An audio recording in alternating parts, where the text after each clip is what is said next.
ठीक है। कार्य की अनुमति, हम साइट पे जाएंगे तो हमें कौन से काम के लिए परमिट लेना पड़ेगा। अगर आप हाइट पे काम करेंगे तो आपको वर्क एट हाइट लेना पड़ेगा। अगर आप इलेक्ट्रिकल का काम करते हैं तो आपको इलेक्ट्रिकल के लिए परमिट लेना पड़ेगा। अगर आप डार्क आर्ट नाइट में अगर गाड़ी चला रहे हैं उसके लिए भी आपको परमिट लेना पड़ता है, ठीक है। या एनर्जी आइसोलेशन का आप कोई काम करते हैं तो भी आपको परमिट लेना पड़ेगा।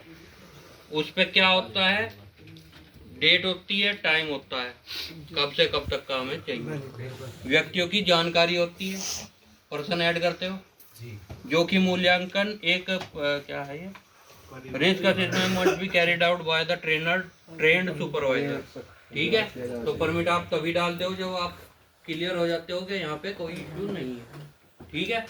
उसके बाद क्या है, record of PTW must be maintain, रखा जाना चाहिए और अंतिम बेची होगी।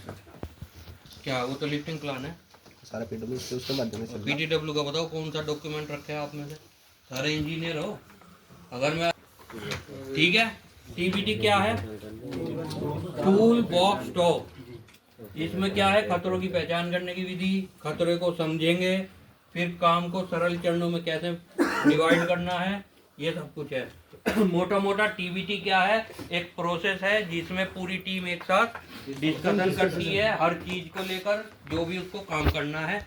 उसमें क्या है कि सुपरवाइजर जो भी है वो ये बात करेगा कि सब लोग फिट है कि नहीं है, वो सब का डॉक्यूमेंट देखेगा प्रॉपर है कि नहीं है, सबके पास जो उस काम को करने के लिए, मान लो कोई बंदा हाइट पे जा रहा है, उसको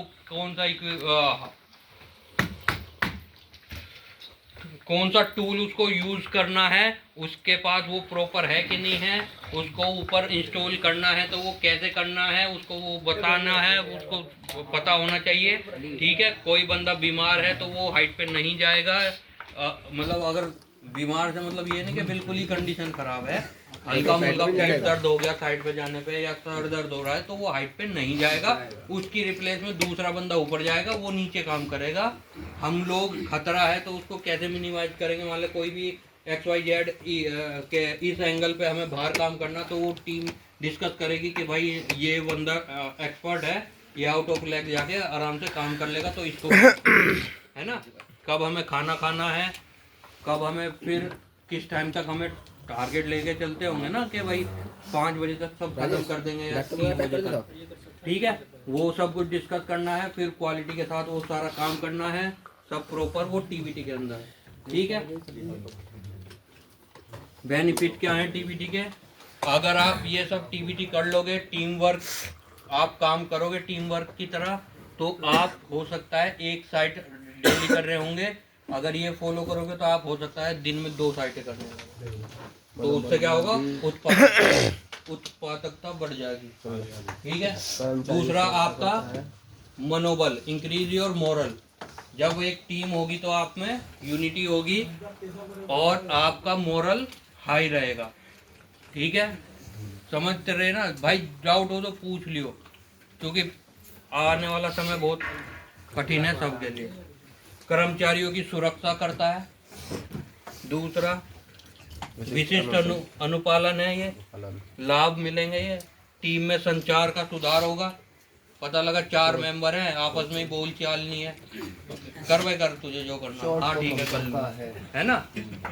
लेकिन अगर टीबीटी डेली होगा तो वो आगे में कोई हो सके मन मुटाव हो टीम मेंबर्स में, वो खत्म हो जाए, है ना, चोट कम लगेगी। अगर ओबियस सब काम प्रॉपर तरीके से करोगे तो आपको उसमें चोट लगने का खतरा कम है।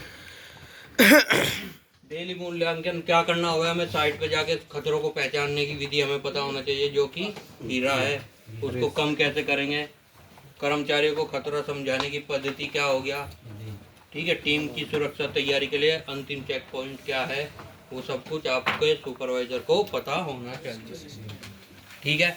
अब ये कुछ फोटोग्राफ्स हैं, identify the risk in site. तो पहला फोटो देखो, मेरे को बताओ इसमें क्या रिस्क हो सके। बिल्डिंग पर रेलिंग नहीं है, टावर के नीचे 1000 भरा है, पहले एक एक करके बताओ, एक एक करके। रेलिंग नहीं है ना साइड में लगा है, मतलब हाँ, इसके लिए कोई भी बैरिकेटिंग नहीं है, कोई भी बाउंड्री वॉल नहीं है, ठीक है।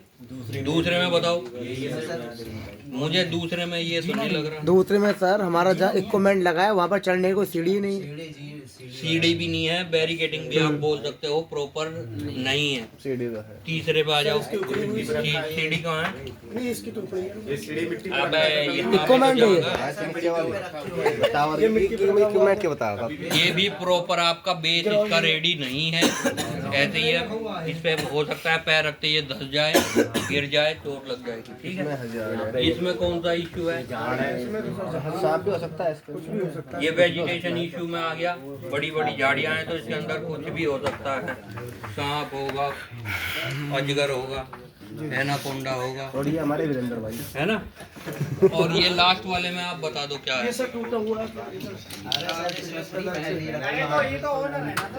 कौन ओनर है? खतरे में ही है, खतरे के उसमें। मैं तो खतरा पूछा, मैंने ये थोड़ा ही पूछा टीम का आदमी है या ओनर। सर इसमें खतरा है। पहला सबसे पहला खतरा इसकी सेफ्टी का है, ना इस पास हेलमेट है ना इस पर लकड़ी जैकेट है, ठीक है। दूसरी चीज इसके बाद जो अपना टावर की जो लाइट है उसकी बाउंड्री सारी डैमेज है। ठीक है, जो भी आपने फाइंड आउट करा सही है, आप समझ गए, है ना। कैसे कैसे खतरे मिलेंगे, होते हैं साइड पे। इसके बाद ये क्या है ट्रेनिंग, जो हमारे को स्पेशलाइज ट्रेनिंग है। हाइट वर्क के लिए अपनी फोम टॉक ली है। इलेक्ट्रिकल सेफ्टी की ट्रेनिंग होगी इलेक्ट्रिकल वालों के लिए। डिफेंस ड्राइविंग होगी, जो ड्राइवर होगा आपका। फर्स्ट एड की ट्रेनिंग आप लोगों की होती है, ठीक है। Supervisor training programme,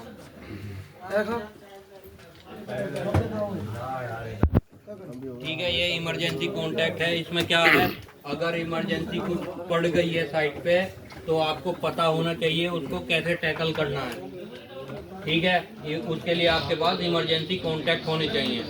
emergency contact में आपका क्या हो गया?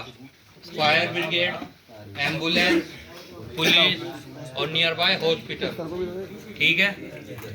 और साइट पे अगर ओनर है तो ओनर का नंबर, ठीक है। आज आपने चक्कर खत्म हो गई क्या?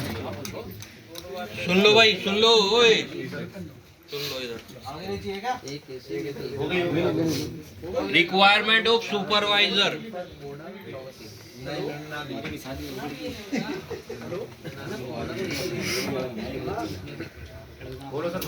हाइट है तो बनेगा रखी। बोल लो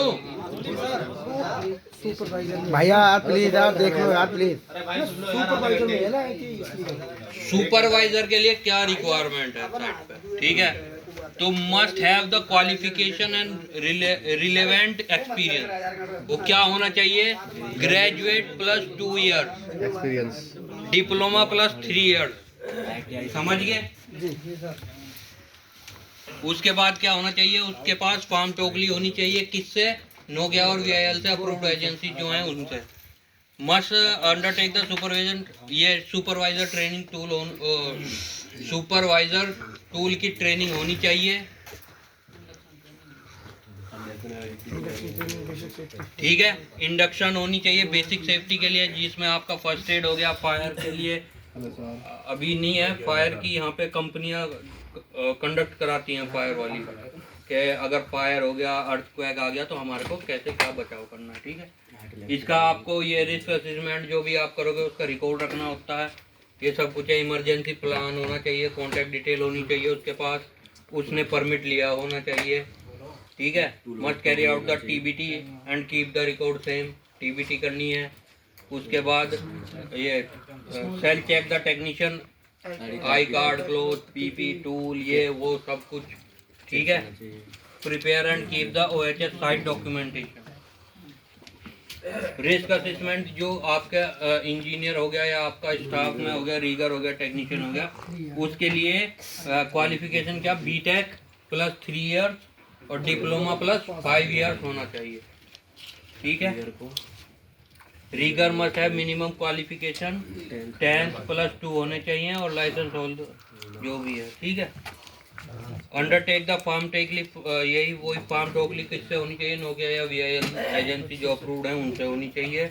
उसके पास भी इसका आई कार्ड, शूज और EN स्टैंडर्ड की PP होनी चाहिए। ठीक है, ये हाइट है इलेक्ट्रिकल का, ये हमारे मतलब का नहीं। इमरजेंसी कॉन्टैक्ट उसके पास भी 2 होने चाहिए।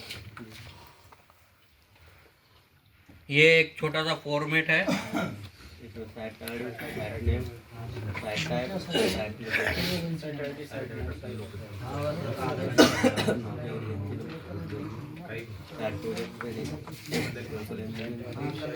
निकलवा कर रखना चाहिए, निकलवा लो। ठीक है, देख लिया भाई, चले। ये बनना रहेगा सर, हैं? ये होना चाहिए आपके पास, वरना क्या आप उसमें आधे से ज्यादा नंबर आप उसमें डालते हो ना भाई। इसमें नंबर आवे ना पुलिस का, एम्बुलेंस का, वही है सब। नोकिया में जिसको रिपोर्ट कर रहे हो, सर्कल मैनेजर है या जो भी है, उसका नंबर होना चाहिए। आपका जो भी साइट का प्रोजेक्ट मैनेजर है उसका हो, आपका लोकल कोऑर्डिनेटर PM के नंबर होने चाहिए, एम्बुलेंस का, हॉस्पिटल, पुलिस, लैंडलॉर्ड, यही तो सब है। ये है कि क्या होना चाहिए, सैंपल ऑफ ID कार्ड है। ID कार्ड आपके पास ऐसा होना चाहिए जिसमें आपका फोटो हो, कॉन्टैक्ट डिटेल हो, आपकी कंपनी का एड्रेस हो, आपका ब्लड ग्रुप हो, है ना, एम्प्लॉय ID वगैरह हो। ठीक है, ये आपकी क्या है, वर्किंग एंड हाइट की PP किट सर। ये आपकी जो आप PP किट यूज करते हैं उसमें कितने लाइन आइटम होने चाहिए उसकी लिस्ट है। ठीक है, 19 है भाई। फर्स्ट एड 2 बार है, अलग अलग के लिए है वो, 2 फर्स्ट एड का हिसाब। फोटो ले ली इसका, जिसे लेना भाई फोटो ले लो। मेरे चैनल पे वीडियो ना चल सकती है क्या, जो ही चल सकता है फोटो। ग्रुप में ऑनलाइन आ जा, ग्रुप में ऑनलाइन देखो हम क्या कर रहे हैं, ट्रेनिंग। ये इसमें मैं बताया हुआ भी है कि सेफ्टी हेलमेट होना चाहिए, चैन के साथ UPT पोलरेस्टर होना चाहिए, कॉटन मतलब इनके वाले नहीं, अपने वाले वर्सेस वाले, सेफ्टी हार्नेस होनी कर दे चाहिए, कॉल सब लोगों को, देखो होना ट्रेनिंग चल चाहिए, रही सेफ्टी शूज होने चाहिए। बेसिक चीजें जो हैं वो आपको पता भी होनी चाहिए। जैसे कि इसमें ट्रेंडेंट नहीं करते लाइव है ना, गम बूट का आप यूज नहीं करते हैं, लेकिन वो आपके PP किट का हिस्सा है। ठीक है, बेसिक तो आपका हेलमेट हो गया, ईयर प्रोटेक्शन, शूज, आपका कॉटन ग्लव्स हो गए, डोटेड वाले, ये हमेशा ध्यान रखना डोटेड होने चाहिए। इस पे नहीं है अभी भी चेंज कर लो 1-2 दिन के अंदर ही। ठीक है, ले लिया, आगे चलें। चलो सर। इसके बाद ये है आपकी सैंपल किट है, जो फर्स्ट एड बॉक्स आपके पास है उसमें क्या क्या आइटम अवेलेबल होने चाहिए। अब ऐसा नहीं कि अभी भी आप लोगों के पास 60% 70% मेडिकल बॉक्स ऐसे हैं जिसमें ना के बराबर सामान है। ठीक है, तो उसमें क्या है, आपके बैंडेज होनी चाहिए, आई वॉश कप होना चाहिए, एक कैंची होनी चाहिए, डिस्पोजर ग्लव्स होने चाहिए, फेस मास्क होना चाहिए, ice pack, pain relief spray होना चाहिए। ठीक है, कॉटन बर्ड हो गया, आपका बर्न की कोई ट्यूब होनी चाहिए, ये सब कुछ है। एक चीज है कि गोली किसी भी प्रकार की आपके फर्स्ट एड बॉक्स में नहीं होनी चाहिए था, अगर है भी उसे निकाल दो। ठीक है, गोली चले आगे। ड्रग्स होता है गोली में।